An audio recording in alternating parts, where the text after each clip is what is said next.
Fala galera, bem-vindos a mais um TV Pra Quem Pedala, mais uma vez aqui gravando. E aí moçada, beleza? Estamos de volta, depois de um tempinho meio afastado. Correndo aí, resolvendo outras coisas, mas estamos aqui. E, bom, trouxemos alguns assuntos aqui. Primeiro, já tem 2 semanas aí que aconteceu o final das Olimpíadas aqui no Brasil, mas acho que vale a pena a gente fazer comentar alguma coisinha, né? Algum comentário, principalmente aí além dos grandes resultados, lógico, falar um pouco sobre os brasileiros, né? Como é que foi a performance deles. Acho que o grande destaque foi a Flávia Oliveira, né? Que conseguiu, surpreendentemente, ali um 7º lugar na prova e chegou embolado, né? Não foi aquela coisa... Na verdade, assim, pra mim a grande surpresa da Flávia não foi nem a colocação. Eu te confesso que acho um 7º lugar um negócio extremamente porque a gente tem ciclismo no Brasil, né? Jamais imaginaria que a gente teria um 7º lugar, assim, acho que vale mais do que a medalha de ouro. Sim. Mas o comportamento dela durante a prova foi impressionante. Agressiva, né? Subindo junto, assim, bastante consciente, porque ela não se desgastava na hora errada, sempre bem posicionada, sempre indo nos ataques certos, ficando ali escondida na medida do possível para não fazer força e nem sobrar. Marcou muito, bem, né? Escolheu bem as atletas para marcar, subiu bem, foi agressiva na hora que tinha que ser, mostrou uma inteligência durante a prova espetacular, tá? De parabéns. E quem puder assistir o vídeo da chegada dela quando vem o marido, o técnico... É muito legal. Eu acho que assiste com o lenço. É uma das cenas mais emocionantes. Assiste com o lenço, porque, cara, é lindo. É bem legal, assim. E você vê que ela chegou... Teve que chegar de boca fechada, porque senão a alma ia embora. Né? Chegou assim, tava ali no limite. Mas Flávia, parabéns. Flávia, parabéns aí pela sua performance. Antes do mountain bike, tivemos o ciclismo de pista, que tivemos o nosso único representante lá, o Gideone Monteiro, que voltou a colocar o Brasil no ciclismo de pista, depois de vários ciclos olímpicos aí. E ele terminou a corrida do Omnium em 13º lugar. É importante dizer que essa corrida é uma corrida que ela é fracionada em várias outras provas, então ele teve várias outras colocações, até melhores do que o 13º lugar, e andou muito bem também. Porque você tem o scratch, você tem a volta rápida, você tem o contra-relógio, você tem a corrida por pontos, perseguição e tal. Então o Omnium, ele tem até esse nome por englobar várias... então são 6 provas que quanto mais pontos você soma em cada uma dessas provas, você vai indo para a classificação final, e ele ficou em 13º. Top 15 aí, excelente resultado também. Correndo contra os melhores do mundo, né? Então... na verdade, os melhores do mundo nem foram a maior dificuldade dele, né? Porque assim, o que ele fez para se classificar... Exatamente. Né? Você então, superar assim, tudo, só de se classificar... Você conhecer a história dele, você vai ver que a Olimpíada em si foi a parte fácil. Né? Então, assim, andou muito, tá? De parabéns também. E no mountain bike tivemos também, antes do mountain bike de novo, o BMX... O Renato Rezende ficou nas quartas de final e, se eu não me engano, a Priscila, o sobrenome dela é meio difícil de falar, também ficou acho, se eu não me engano, nas quartas de final. O BMX é difícil, né? Uma prova muito rápida, né? Muito rápida e muito tombo, muita queda. Ela é muito imprevisível, assim, tanto no masculino quanto no feminino. Tirando a Mariana Parron lá, que ganhou no feminino, ela era realmente... a disparada favorita, e ela realmente está num nível diferente, porque parece que ela não corre risco, assim, ela larga e ela já pula na frente, não embola com ninguém, mas todas as outras provas você vê os favoritos caindo e quebrando e machucando, então é uma prova realmente muito imprevisível. O Renato teve o problema do pneu, né? Sim, ele furou o pneu, e na última bateria que ele tinha chance de classificar para a semifinal, ele vinha se recuperando bem, na última curva ele conseguiu colocar por dentro, ele talvez conseguiria saltar para uma posição que ele se classificaria para a semifinal, mas ele entrou muito quente na curva ali, acabou escapando a roda dianteira, era um risco que ele tinha que correr mesmo, ele estava um pouco para trás, ele precisava correr esse risco para tentar ir para frente, infelizmente não deu. Né? Mas... E é um cara que, assim, não deu, mas não deu lutando, né? Não, e ele anda no muito, padrão mundial, né? Ele é um cara que tem cancha para arriscar. Acho que ele é um dos poucos atletas no ciclismo, digamos assim, nacional, que realmente compete, você vê ele nas competições ali brigando, final, semifinal, e ganhando provas importantes. Dos nossos representantes, ele é disparado o que tem mais, é o que está mais próximo de um pódio, numa etapa de mundial e até das Olimpíadas também mais perto. Esse ano também ele teve, de acordo com o relato dele lá no final da prova, ele teve alguns problemas, uma lesão nas costas e algumas... que é um esporte que machuca muito, né? Então, e é muita explosão, então você... Muita explosão, muito ele disse que ele teve que treinar com muita dor e tal, então, diante disso tudo, um excelente resultado. Excelente resultado. Bom, finalmente tivemos primeira prova no sábado, eu inclusive tive a oportunidade lá, a Raíza conseguiu ficar entre os 20 primeiros, né? Era a ideia dela, conseguiu andar bem, né? Assim... a Raiz é muito forte, tanto que ela está ali top 10, top 11 do ranking mundial, né? Era um circuito muito técnico, era assim, no feminino ainda não choveu, né? Mas no masculino que choveu, a quantidade de tombo, de furo, de gente caindo, machucando, mas era um percurso bastante técnico. A Raiza também, engraçado que a Raiza ela não começou mountain bike criancinha, né? Ela começou um pouco mais velha, ela é aqui de Pirinópolis, uma cidade próxima aqui de Brasília.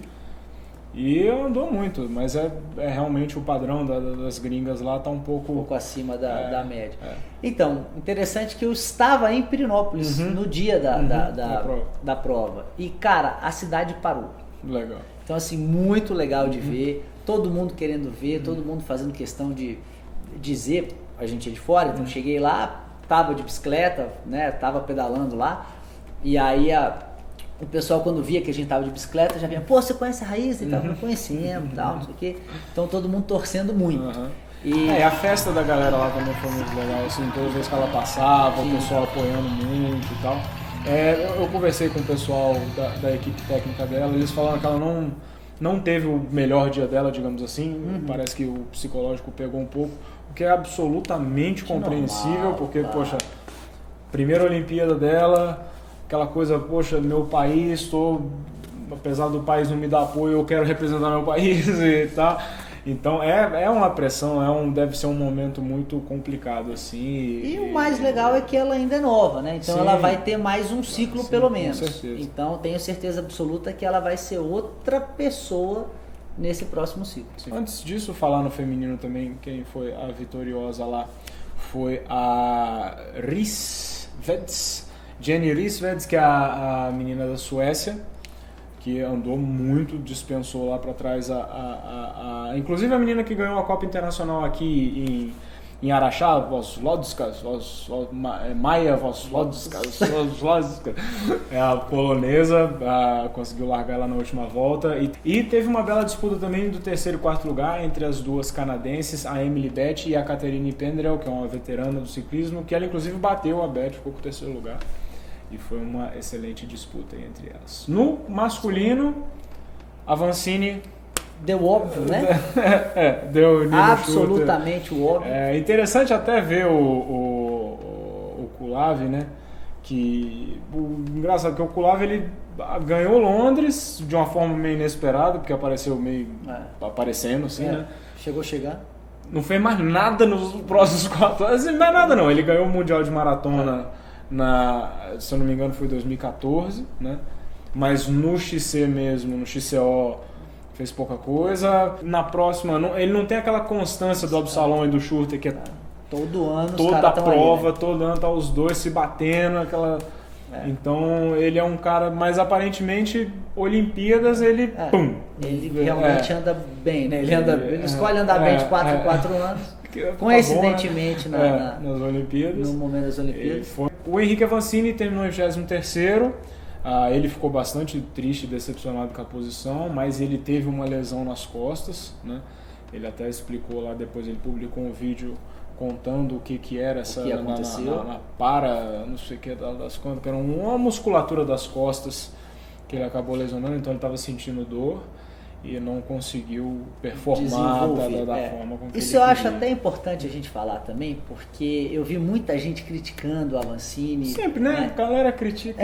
Não, mas assim, a galera caindo de pau porque o cara saiu, não cumprimentou ninguém, ou fez qualquer coisa, dizendo que a Olimpíada era no Rio, que a Olimpíada é nossa, que não sei o quê. Cara, na verdade, eu tenho um pouco de preguiça desse tipo de comentário, porque assim, primeiro, a Olimpíada não é nossa. A Olimpíada é deles. Cara, só ele sabe o que ele treinou, só ele sabe a frustração que ele está no momento, só ele sabe a dor que ele está sentindo. Eu entendo, é no nosso país, você está representando o país, mas não é isso. Cara, quem conhece o Avancini ou acompanha o trabalho dele mais de perto, eu até brinco, a gente já falou no TV Pra Quem Pedala aqui, e a gente divulgou isso no site, uma imagem, cara, com um pedaço do treino do cara. E assim, quem entende o que está escrito ali, quem sabe o que cada watt daquele representa, quanto é difícil manter cada watt daquele, sabe que o cara está treinando muito. Então, é perfeitamente compreensível. Um cara, para andar nesse nível, ele tem que se cobrar muito. Sim. E aí, você avaliar a frustração do cara naquele momento e penalizar o cara ainda, eu acho um pouco desonesto da parte do torcedor. O torcedor tem que entender um pouco o torcedor isso. Brasileiro tem essa questão, né? Até aquela questão do francês lá, eu fiquei muito bravo por conta disso, porque a gente se acha no direito de cobrar o atleta, ou de vaiar um atleta, ou de fazer alguma coisa, ou de achar que ele tem que saber lidar com todas as pressões do universo, sendo que muitas vezes nós mesmos não sabemos lidar com 5% da pressão que esses caras lidam, e 5% das críticas e 5% da... Então, acho que a gente tem que respeitar muito esses caras, porque a gente não faz ideia do que eles não sofrem. Não faz a mínima ideia da pressão que esses caras sofrem. Eu acho que a gente fica aqui sentado no sofá apontando o dedo e, na verdade, ninguém dá conta de fazer nada do que eles fazem. Então, acho que a gente tem que baixar a bola um pouco. Sim. Esses caras são verdadeiros heróis. Sim. Você pegar, por exemplo, um Avancini, a Raíza é o melhor exemplo. Estava lá em Piri, eu andei no circuito de XCO que ela construiu. Ela, com a machadinha, ela foi lá e construiu. Porra. Cara, um atleta que faz um negócio desse, pra mim, ele tem todo o aval pra fazer o que ele quiser da vida, porque, cara, esse cara é um herói. Entendeu? Então, assim, esses caras têm que ser muito valorizados. Por isso que a gente... quando tem resultado, a gente faz questão de ressaltar o resultado. O Rubinho, por exemplo, o resultado é o de menos. O Rubinho não conseguiu passar nem perto do pódio, terminou lá atrás e tudo. Só, cara, uma festa muito bacana. Isso foi legal, que a torcida apoiou ele muito. Ele é um cara... o cara já foi pedreiro, né? Hoje em dia tá com a segunda Olimpíada do cara. Representou, foi lá, fez festa, deu coisa. É uma postura um pouco diferente da do Avancini.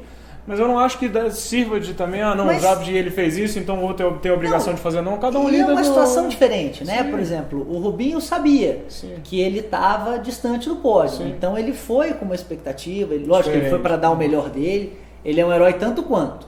Só que ele teve a oportunidade de curtir esse momento. Sim. Então esse momento para ele foi só felicidade. Sim. O Avancini não, o Avancini... treinou, tinha uma expectativa, ele estava realmente mais perto do pódio que o Rubinho, então ele tinha chances. Então ele perdeu uma chance. Né? E além de perder a chance, perdeu por lesão.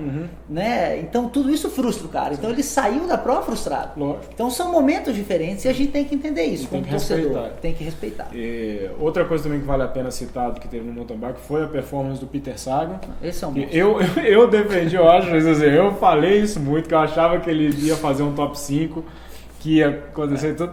E assim, aí o pessoal, mas... Primeiro, ele fez uma largada que ninguém nunca deu conta de fazer. E os caras profissionais. Assim, você tinha caras muito bons. Não tinha nem um cego ali. Ele tomou uma atitude completamente diferente. Na hora que todo mundo embolou pra largada, ele ficou atrás. Na hora que o pessoal embolou na parte de dentro da primeira curva, ele já passou por fora. Em 600 metros, ele saiu de 50º para terceiro. Deu uma primeira volta junto com o Nino Schurter, com o Lave, Fontana e blá blá blá. Dos 5 primeiros que estavam lá, 3 furaram o pneu. Aí o nego fala, mas o cara é pau de rato, faltou técnica, faltou aquilo. Eu duvido que alguém dê conta de andar perto do cara, passar naqueles rock gardens do jeito que ele passa, aí volta aquele negócio, nego cobra demais dos outros e não dá conta de fazer nada. É muito difícil, você vê os próprios brasileiros e os caras que estão lá mesmo, a dificuldade que eles têm de andar junto do Nino Schurter do negócio alguns metros. Não, os caras não conseguem nem acompanhar. O cara largou, buscou, deu uma volta. Detalhe, furou o pneu, caiu para 30º, voltou para 11º. É porque na TV não mostrava, porque estava um pouco mais para trás, mas ele passava atropelando, né? Voltou para 11º, furou o pneu de novo.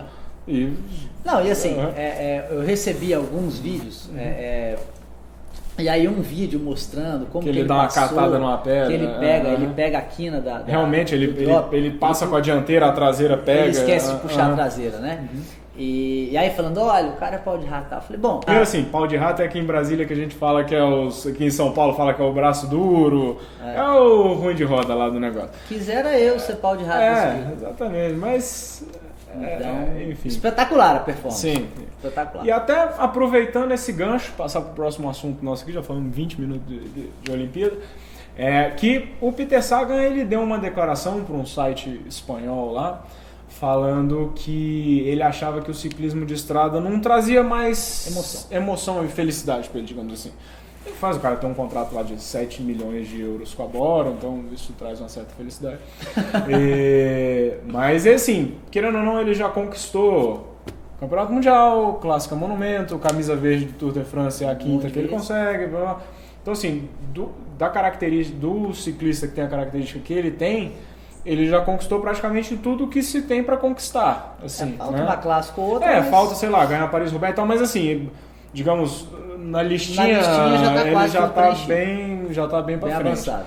Então, e ele é um molecão, gosta de pedalar e tal, e ele é um cara que você vê que ele gosta de emoção, assim. A diversão é importante. E ele disse que o ciclismo de estrada não tá tão emocionante assim. Aí muita gente, criticou, blá, blá, o que ele falou. Mas aí, essa semana, o Quintana também já falou que acha que tinham que tirar o medidor de potência, porque deixa a prova muito burocrática, porque o cara, em vez de olhar para atacar, olha para o potência, mas então tem que tirar um medidor de cardíaco também, de tudo. Tem que tirar... E com essa do Quintana não concordo tanto. E o Avermaet, que foi o campeão das Olimpíadas da prova de estrada, ele também falou que achava que podiam diminuir o número de ciclistas nas equipes, para que ficasse um pouco mais difícil de você controlar a prova, que as equipes muito grandes acabam... O jogo de equipe influencia demais no resultado, né? E aí a gente até botou lá, como a gente geralmente faz, colocamos na nossa página do Facebook essa pergunta de qual que seria a sugestão de vocês para que o ciclismo de estrada ficasse um pouco mais dinâmico, né? Porque o pessoal lá, eu adoro o ciclismo de estrada, eu vejo com prazer 3 horas de prova de ciclismo de estrada, mas convenhamos que às vezes fica um pouco monótono. Às vezes tem uma fuga lá de 10 minutos, tanto que a TV geralmente só transmite as últimas 2 horas, justamente porque não dá para transmitir 6 horas de prova, sendo que dessas 6 horas, em 4 horas não acontece nada. Que nem jogo de beisebol, né? Jogo de cricket. Então, na verdade, assim, você tem... Até o fato das camisas, as metas, são formas de você trazer um pouco de diversão. Subcompetições dentro da... Você traz um pouco de diversão para o meio da prova. Eu concordo com o Avermaet. Eu acho que hoje as equipes fazem toda a diferença para o desempenho. Acho até que ainda o capitão faz a diferença. Eu acho que a Sky só é a Sky por conta do Froome. Sim. E por conta dessa ideia deles, a Sky eu acho que é a única equipe que ela realmente tem um foco. Porque, por exemplo, você pega a Tinkoff. Até esse ano você tinha o Contador, mas você tinha o Sagan, você tinha o Rafael Maika, que são todos os caras... O Rafael Maika de vez em quando ele quer ganhar uma etapa, o Sagan também disputa verde, o Contador disputa geral e tal. Aí você tem a Movistar, que você tem o Quintana, mas você também tem o Valverde, que é um cara forte também, que quer ganhar uma etapa ou outra. A Astana, você tem o Nibali, você tem o Aru e tal. A Sky, por mais que tenham caras muito bons, o foco deles é o Froome. Você não tem gente tentando fazer mais nada dentro da prova, a não ser fazer o Froome ganhar. Então acho que o grande diferencial da Sky é essa mentalidade deles. Eles não... eles não escapam desse foco deles. E eles têm um objetivo muito definido, né? O objetivo do ano é o Tour. Sim. O resto é o resto. Né? O que der pra fazer, deu. Exatamente. O que a gente ganhar é foco. Tem muito foco. Mas assim, acho que você diminuir a quantidade de atletas por equipe...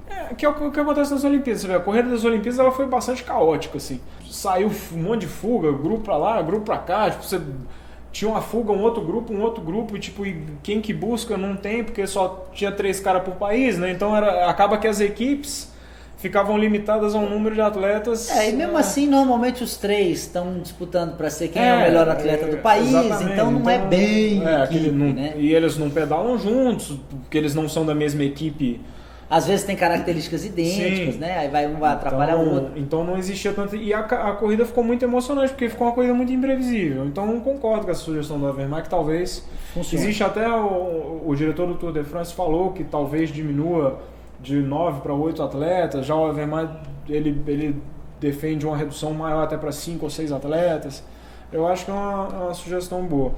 O pessoal aqui no site, por exemplo, o William Cardoso, o Juliano Friso e o Álvaro Gomides, eles todos comentaram, que até um amigo nosso, Helder, hoje de manhã eu estava pedalando com ele comentou, que é a questão de você tirar o rádio.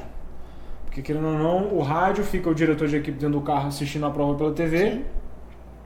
E falando, olha, a fuga tá tanto, apesar de que a fuga, essa questão da distância da fuga, tem a motinha lá que mostra pro ciclista, mas não é ao vivo, é de tempos em tempos, ela vai lá e mostra, então você fica um pouco mais incerto, né?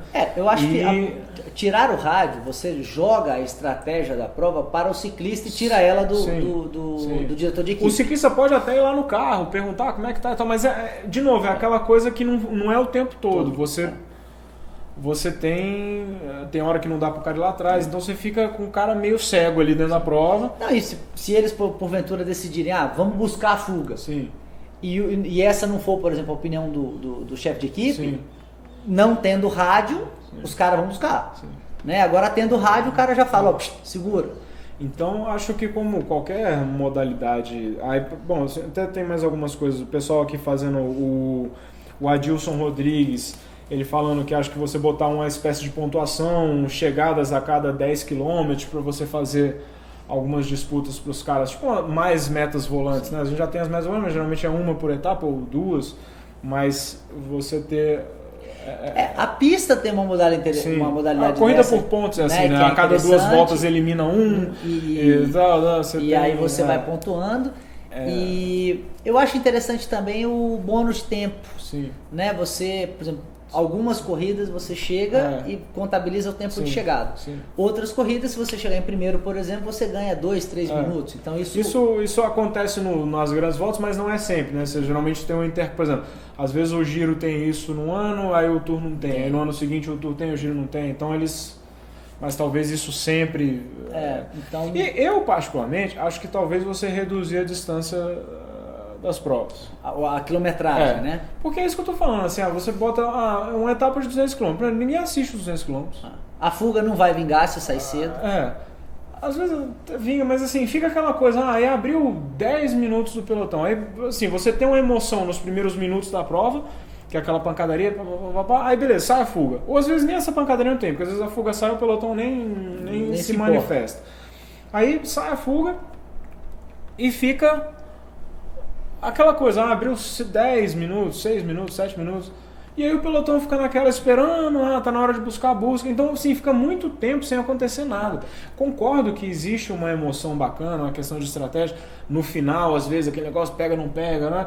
Só que se você pegar, assim, o tempo total da prova e o percentual desse tempo que realmente acontece alguma emoção, você tem muito tempo à toa. Você tem muita... eu acho que você encurtar, você favorece a fuga, né? Porque você aumenta a chance da fuga vingar. Né? Mas, e a fuga vingando, você é um elemento a mais e acho que aumenta a chance da coisa ficar mais divertida e do resultado ficar imprevisível. Sim. Né? Então... eu acho que isso é bom para os atletas também, né? E varia. Existe essa luta toda contra o doping, mas não tentam aliviar a vida dos caras também. Né? Tem que ter aquela coisa de que quanto mais difícil, melhor. A mountain bike, que é uma modalidade muito mais recente do que o do ciclismo de estrada, ele é mais dinâmico também por isso. Você tem provas de 3 em 3 semanas, de 1 hora e meia, tal, é uma coisa mais curta, mas também tem momentos de monotonia, que às vezes o cara abre um caminhão de tempo lá e tal, mas ela acaba, é mais compacto, né? Mas mountain bike sempre dá pra cair, né? Então, exatamente. O cara pode estar uma hora, aí leva mas tem o risco de... então muita gente fala, mas tem o tradicionalismo do ciclismo, tá? Mas, galera, Fórmula 1 mudou. E a gente tá nesse mundo para evoluir, né? Não, e os esportes mudam. O vôlei mudou, tipo, todos os esportes, eles têm que ir acompanhando o dinamismo do mundo, assim. Então, se o mundo tá ficando mais dinâmico, as pessoas têm que... Então, acho que tá existindo esse movimento no ciclismo de estrada e a gente tem que pensar friamente, deixar um pouco essas emoções de lado e avaliar, será que realmente... Porque, eu gosto, mas a maioria das pessoas gosta. Como é que será que a gente pode pensar um jeito de atingir mais gente? E outra, né? São caras que não é aquela parcela do pelotão que não ganha, sim, que está reclamando. São os caras que estão na ponta. Exatamente. Né? Então, acho que... Não que você não tenha que ouvir os outros, não é isso. Sim. Mas normalmente, quando o cara não ganha, tem uma certa frustração. Sim. Não, eles não estão frustrados porque eles não estão ganhando. Não está sem graça porque o cara não está ganhando. Ele está ganhando, mas estou ganhando, mas está sem graça. Né? Então, acho que vale a pena ouvir um pouco esses caras. Bom... Fazer um comentário aqui sobre a prova. Então, prova daqui, né? Então, e o último assunto é um episódio triste que aconteceu aqui em Brasília. Nesse último final de semana foi realizada uma prova no Guará e a prova teve que ser interrompida porque as pessoas começaram a botar a segurança dos atletas e delas mesmas em risco. Porque um grupo de pessoas não concordava com a realização da prova naquele momento, naquele lugar. É uma avenida que fica fechada para os carros, como acontece com a Paulista em São Paulo, o eixão do lazer aqui em Brasília. Do eixão do lazer aqui em Brasília, que nos domingos eles fecham a prova ali de 6 às 6, para que as pessoas possam andar e tal.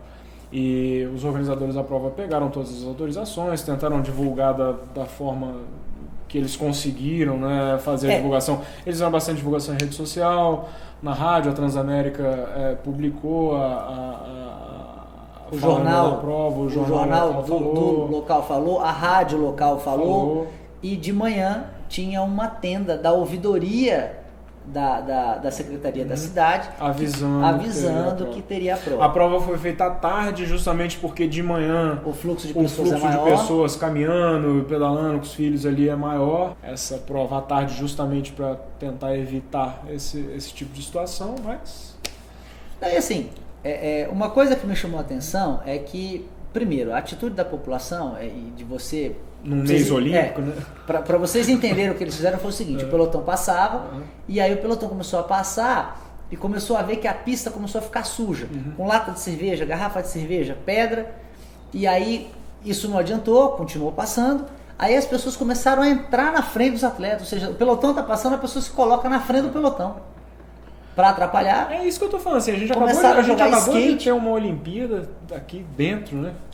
Então assim, beleza, você não concorda com a realização da prova, não tem problema, vai na organização, organiza um abaixo-assinado, pede para que aquela prova não seja realizada. Agora, você colocar em risco a vida das pessoas que estão lá, porque é a vida. Porque, se o cara acerta um skate que está passando no meio, derruba um pelotão inteiro, o cara pode bater a cabeça no chão e morrer. Exatamente. E outros caras estão passando a 50, 60 por hora.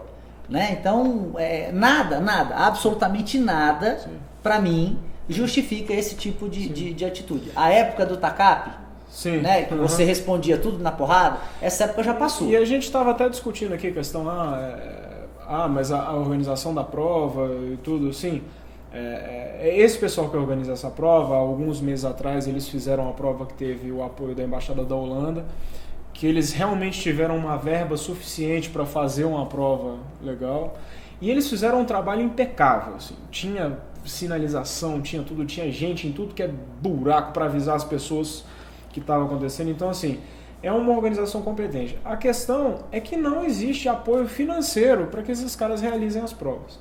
Então, realmente, eles não conseguem montar a estrutura do Tour de France. Não conseguem fechar 3 km de circuito, embarrear tudo e tal.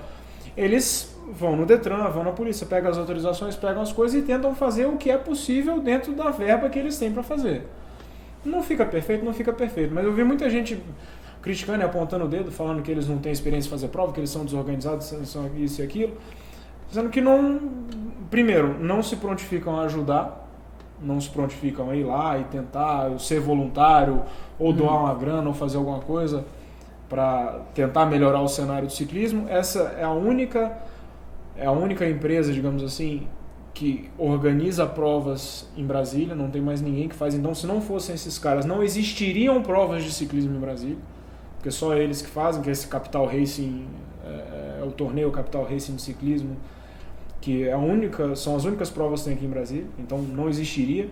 Então, acho que principalmente os ciclistas, eu até entendo a crítica vinda dos moradores, que são pessoas que não fazem ideia do que é o esporte, muitas vezes não tem educação mesmo, e tudo bem, mas assim, você vê as críticas vindas dos próprios atletas, do pessoal aqui de Brasília, que sabe, conhece, entende, e ainda criticar os caras, chamá-los de incompetentes, sendo que já viram o que eles fizeram quando eles tinham verbo, eu acho assim, covardia. E até uma falta de uma situação assim, mal agradecidos, entendeu? Eu acho importante dizer o seguinte, primeiro, todas as regras estabelecidas para que a coisa aconteça foram cumpridas, rigorosamente cumpridas. Então, assim, você pode até criticar, e eu acho que para uma situação ideal, você deveria ter delimitado a coisa com o cone. Mas isso é uma situação ideal. Mas essa não é uma exigência legal. Sim. Então, eu não posso atribuir isso como um erro. Eu entendo que para o ideal seria legal que você conseguisse, mas aí a gente entra na realidade. E a realidade os caras não têm condição financeira de fazer isso. Então, ou o atleta da cidade começa a incorporar uma ideia de que eu preciso ajudar o cara que faz a prova acontecer. Se isso, o empresariado da cidade precisa entender, falar, porra, vamos lá dar força. Tá cheio de atleta empresário. Cheio. E, cara, nós não estamos falando de valores altos. Sim. Então, eu acho que a gente pode e deve contribuir para esses caras, porque, assim, competência eles têm muito. Né? Tem força de vontade. Quando a prova não falta dinheiro, eles botam no bolso deles. O Gran Fondo do Holanda foi espetacular. Foi lindo. E aí eles tiveram o patrocínio da Embaixada da Holanda, então tinha verba, aí a coisa aconteceu lindamente. Então, assim, vamos sair um pouquinho do sofá e vamos ajudar, entendeu? Beleza, não tá ideal, tá ideal, mas vamos fazer acontecer. Agora, não criticar, acho que é sempre importante a crítica construtiva para fazer com que a coisa melhore, mas assim, você vê gente ofendendo os caras, sabe? Falando, isso, acho assim, olha, galera, poxa, até vim com uma sugestão, vim numa boa, falar, olha, valeu pelo evento, parabéns por ter feito e tal. Só para fazer uma sugestão, acho que isso, sabe? Tem um mínimo de educação para lidar com as coisas. Quando eu fiquei sabendo do episódio, eu liguei pro organizador, falei, Marcelo, eu tinha o Marcelo também, Marcelo, o que aconteceu e tal. E ele me explicando, e aí a minha colocação foi exatamente essa. Falei, Marcelo, eu até acho que tinha que ter um cone. Aí ele virou pra mim e falou assim, não dá, a gente não tem condição. Eu também acho que tinha que ter o cone, mas eu não tenho condição de colocar. Então é aquilo, então não vou fazer a prova com o cone? Prefiro fazer a prova sem o cone, já que o cone não é uma obrigação, né? Eu prefiro que a prova aconteça do que ela não aconteça. Sim. Então, agora, certeza absoluta que se eles tiverem oportunidade e o apoio, esse cone vai estar lá. Sim, então nós vamos brigar para que esse apoio aconteça. Então ele está receptivo às críticas também, desde que sejam críticas honestas, né? Como essa questão do cone. Porque a visão dele, inclusive, era assim, Marcelo, todo mundo me pediu cerca, mas a cerca não ia impedir o cara de passar. Como o cone também não vai. Né? Então, assim, mas o cone alerta. Né? Então eu acho que a gente tem que começar a olhar um pouquinho mais de cuidado e sair um pouquinho do sofá e começar a fazer a coisa acontecer. Então, moçada, vocês estão de parabéns. Marcelão, continua assim, a gente precisa de gente que nem vocês. Para manter o ciclismo vivo. Vivo, exatamente. E população, eu vou falar população porque eu não vou endereçar a minha indignação a ninguém especificamente. Mas, galera, vamos ser mais light. Se você quer alguma coisa, procura o meio correto de requisitar o seu direito. A gente reclama tanto do governo, mas exatamente. A gente tem atitudes eles são simplesmente um reflexo da gente. Exatamente. Então, se a gente não passar a ser minimamente melhor, não adianta esperar que lá melhor. E outra coisa, se colocar em perigo, porque houve caso, inclusive, de um senhor que pegou um cooler de cerveja e entrou ele e o cooler no meio do pelotão. Ele se botou na frente do pelotão. Então, assim, esse tipo de atitude não leva ninguém absolutamente a lugar nenhum. Né? Jogar um skate no meio de um pelotão passando não leva ninguém a lugar nenhum. Né? Então, pô, quer requisitar? Quer lutar para que aquilo não aconteça? O que eu acho, eu não concordo com essa ideia. Até porque essa Rua do Lazer só existe porque essa prova foi realizada no passado. Isso. E aí começaram a abrir a pista depois que fizeram essa prova? Na verdade é o seguinte, quando montaram o projeto da prova, uma das ideias era, vamos realizar a prova aqui para mostrar o espaço e tentar fazer com que a administração da cidade feche esse espaço para a população. Nos domingos e tal. Então essa é uma conquista que nasceu com a prova. Sim. Entendeu? Então assim, poxa, custa ceder ali 4 horinhas do final do dia para que a prova aconteça? Então, mais uma vez, galera da organização, continue assim, a gente está aqui para apoiar vocês e quem quiser fazer crítica e quem quiser principalmente ajudar na realização desses eventos, pode entrar em contato com a gente tá, repassa. A gente está bem disposto a ajudar também. Então é isso. Bom, então é isso, galera, terminando aqui mais o programa. Valeu, aquele mesmo esquema, gostou, curte, não gostou, compartilha. Pra sacanear seus amigos. Falou, que videozinho legal. Pega aquele amigo que você não gosta, marca ele. Isso, marca ele e tal. Então é isso aí, galera. Até a próxima. Valeu.